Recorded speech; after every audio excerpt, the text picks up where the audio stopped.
சேலம் அரசு மருத்துவமனையில் கடத்தப்பட்ட குழந்தை பத்திரமாக மீட்கப்பட்டு பெற்றோரிடம் ஒப்படைக்கப்பட்டது.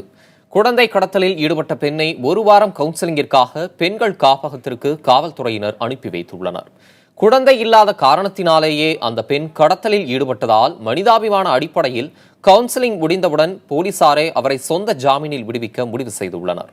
கடந்த 26ஆம் தேதி சேலம் அரசு மருத்துவமனையில் இந்து வெங்கடேஷ் தம்பதியின் குழந்தையை பெண் ஒருவர் கடத்திச் சென்றார்.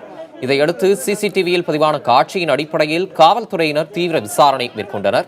இதில் தருமபுரி மாவட்டம் பாலக்கோடு பகுதியில் இருந்து குழந்தை பத்திரமாக மீட்கப்பட்டது. சேலம் அரசு மருத்துவமனைக்கு கொண்டுவரப்பட்ட குழந்தையை காவல் துணை ஆணையர் ஜார்ஜ் பெற்றோரிடம் வழங்கினார்.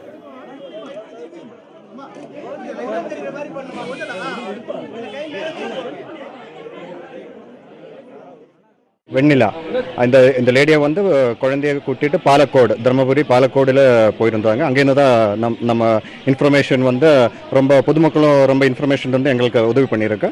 அங்கேயிலிருந்து நாங்கள் குழந்தைய மீட்டி வந்தோம். அக்யூஸ் லேடி குழந்தை 3 வருஷமாக கல்யாணமாயும் குழந்தை பிறக்காமல் இருந்தது. ஸோ இது ஒரு பெரிய ஒரு சைல்டு ராக்கெட் அந்த மாதிரி ஒன்றும் கிடையாது. அந்த அம்மாவை நாங்கள் குறை சொல்கிறதுக்கு விருப்பம் கிடையாது. ஏன்னா இது ஒரு சமுதாயத்துடையும் ஒரு குழந்தை இல்லாமல் பார்க்குற நம்மளோட கல்ச்சருடைய ஒரு தப்பு இருக்குது அதில்.